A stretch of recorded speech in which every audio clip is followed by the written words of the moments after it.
नमस्ते dear viewers. आज के इस वीडियो में हम लोग कार्नोट्स हीट इंजन को डिस्कस करने वाले हैं। मेरे प्यारे व्यूअर्स, देखिए पिछली वीडियो में हम लोगों ने हीट इंजन को डिस्कस किया था कि भैया हीट इंजन क्या है ना, उसका मेन पार्ट्स, डायग्राम, उसका जो एफिशिएंसी है, कुछ केसेस, इन सब को हम लोगों ने एक वीडियो में देखा। ठीक है, आज के इस वीडियो में हम लोग ले रहे हैं कार्नोट्स हीट इंजन। देखिए, एक आप ऐसा कह सकते हो, एक फिजिशियस थे, है ना, साडी कार्नोट नाम था उनका। ठीक है, क्या नाम था? साडी कार्नोट। ओके, इन्होंने जो है एक आइडियल हीट इंजन के बारे में बताया कि भैया हमारे पास क्या है, एक आइडियल हीट इंजन है जिसका इफिशिएंसी 100% हो सकता है, और उस इंजन को उन्होंने कार्नोट्स हीट इंजन का नाम दिया। ठीक है, देखिए प्यारे व्यूअर्स, ऐसे तो प्रैक्टिकली पॉसिबल नहीं है, किसी भी हीट इंजन का एफिशिएंसी 100% नहीं हो सकता है। ओके, बट ये एक आइडियल केस है, एक आइडियल हीट इंजन है। ओके, आइडियल का मतलब क्या? इस पर किसी भी प्रकार का डिसिपेटिव फोर्सेस एक्ट नहीं करेगा, एनर्जी का लॉस नहीं होगा, फ्रिक्शनल फोर्सेस नहीं होगा, तो ऑब्वियस सी बात है भैया, आइडियल केस है, तो है ना। तो यहाँ लिखे हम लोग, Carnot's heat engine is an ideal heat engine which can have efficiency of 100%। Okay, it is a theoretical heat engine, है ना, थ्योरेटिकल हीट इंजन है, प्रैक्टिकली इसको रियलाइज नहीं किया जा सकता है, which can not be realise in actual practice. Okay, in case of Carnot's heat engine, Carnot's heat engine के केस में ऐसा एज्यूम किया जाता है, there is no loss of energy due to friction, friction के कारण किसी प्रकार का एनर्जी लॉस नहीं होगा, डिसिपेटिव फोर्सेस जो है एक्ट करता ही नहीं है, and all the processes take place are reversible. Okay, so this is a kind of definition for Carnot's heat engine. इसके अगर मेन पार्ट्स की बात करें तो यहाँ पर हम लोगों ने 5 मेन पार्ट्स लिखा है।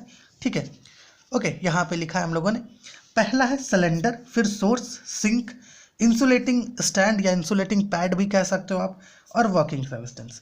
देखिए, सिलेंडर एक्चुअली में क्या होता है कि सिलेंडर जो है ना, कुछ इस प्रकार का एक सिलेंडर होता है। ठीक है, इसमें एक फ्रिक्शनलेस वेटलेस पिस्टन फिट होता है। ठीक है, और ये क्या होता है, बॉटम को छोड़ करके, ठीक है, हर तरफ से इंसुलेटेड होता है। ये नीचे वाला जो बॉटम है, इसको छोड़ करके हर तरफ से इंसुलेटेड होता है ये सिलेंडर। ठीक है, it is a cylinder with perfectly insulated walls and perfectly conducting bottom. Okay, bottom perfectly conducting है, मतलब ये इंसुलेटेड नहीं है। ठीक है, it is fitted with A perfectly insulated frictionless and weightless piston. ठीक है, सिलेंडर। सोर्स, सोर्स क्या है? हॉट रिजर्वायर जिसको कहते हैं, है ना। इसको हम लोग हॉट, मतलब एक हॉट बॉडी होता है जिसको हम लोग एक कांस्टेंट हाई टेम्परेचर पर मेंटेन करते हैं। Okay, having large thermal capacity, thermal capacity large है, मतलब इससे अगर कुछ अमाउंट ऑफ हीट हम लोग ले तब भी जो है ना, इस सोर्स का टेम्परेचर जो है ना, मेंटेन रहेगा, कांस्टेंट रहेगा, अनचेंज रहेगा। ठीक है, तीसरा क्या है? सिंक। सिंक क्या है? कोल्ड बॉडी है जिसको हम लोग एक लोअर टेम्परेचर पर, एक कांस्टेंट लोअर टेम्परेचर पर मेंटेन करते हैं। हैविंग लार्ज थर्मल कैपेसिटी, इसका भी जो थर्मल कैपेसिटी है वो लार्ज है। कहने का अर्थ ये है मेरे प्यारे व्यूअर्स कि अगर आप सिंक को कुछ अमाउंट ऑफ हीट दे दो तब भी जो है इसका टेम्परेचर जो है लोअर का लोअर ही रहेगा, कैपेसिटी काफ़ी लार्ज है इसका। ठीक है, 4 है इंसुलेटिंग पैड। देखिए, इंसुलेटिंग पैड जो है ना, ये एक्चुअली में हर जगह से क्या होता है, इंसुलेटेड होता है। ओके, है ना, और उस पर ही सिलेंडर रखते हैं एक स्टेप में। ठीक है, तो इंसुलेटिंग पैड क्या है? परफेक्टली इंसुलेटेड स्टैंड और पैड है। फिफ्थ जो पार्ट है वो वर्किंग सब्सटेंस है, आप जानते ही हैं, है ना, वर्किंग सब्सटेंस जो कार्य करेगा। तो वर्किंग सब्सटेंस के रूप में जो है कार्नोट्स हीट इंजन में 1 मोल ऑफ आइडियल गैस लिया जाता है। ठीक है, एज अ वर्किंग सब्सटेंस जो सिलेंडर में इनक्लोज होता है। अब थोड़ा सा हमें ना इसका डायग्राम समझना चाहिए, इसका डायग्राम लेकर के थोड़ा हमें इसे समझना चाहिए। देखिए, कुछ इस प्रकार का होता है। सबसे पहले यहाँ पर हम लोग एक सोर्स ले लेते हैं।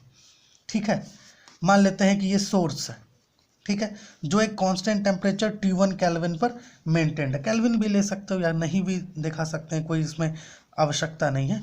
ठीक है, फिर होता है आपका इंसुलेटिंग पैड या इंसुलेटिंग स्टैंड भी कह सकते हैं आप। ठीक है, इंसुलेटिंग पैड या इंसुलेटिंग स्टैंड। और फिर जो है आपका आता है सिंक। क्या आता है? सिंक आता है। सिंक जो एक लोअर टेम्परेचर T2 पर मेंटेन होता है, और इसके बाद जो है इधर आपका सिलेंडर होता है। ठीक है, ओके, सिलेंडर। ठीक है, इसका जो वॉल्स है वो क्या है? परफेक्टली इंसुलेटेड है, बट जो बॉटम होता है वो क्या होता है ना, परफेक्टली कंडक्टिंग होता है। साथ ही साथ इसमें जो पिस्टन फिटेड है वो क्या है, परफेक्टली इंसुलेटेड और फ्रिक्शनलेस है, ठीक है। और इसमें जो है 1 mole of gas as a working substance रखा गया है, ठीक है। तो कैसे प्रोसेस क्या होता है, वर्किंग क्या होता है, ये समझते हैं। देखिए वर्किंग में आप ऐसा कह सकते हो कि हमारा जो सिलेंडर है पहले सोर्स पर रखेंगे हम लोग, ओके, फिर इंसुलेटिंग पैड पर रखेंगे और फिर सिंक पर रखेंगे, ठीक है ना। इसके वर्किंग में हमें जो है 4 स्टेप्स देखने को मिलता है, 4 स्टेप्स का वर्किंग होता है इसका, ओके। पहला जो स्टेप होता है वो होता है आपका आइसोथर्मल एक्सपेंशन का। दूसरा स्टेप होता है आपका अडियाबेटिक एक्सपेंशन का। तीसरा स्टेप जो होता है वो होता है आइसोथर्मल कंप्रेशन का, ओके। और जो चौथा स्टेप होता है वो होता है अडियाबेटिक कंप्रेशन का, ठीक है। ये 4 स्टेप्स जो है आपका कार्नोट्स हीट इंजन में होता है।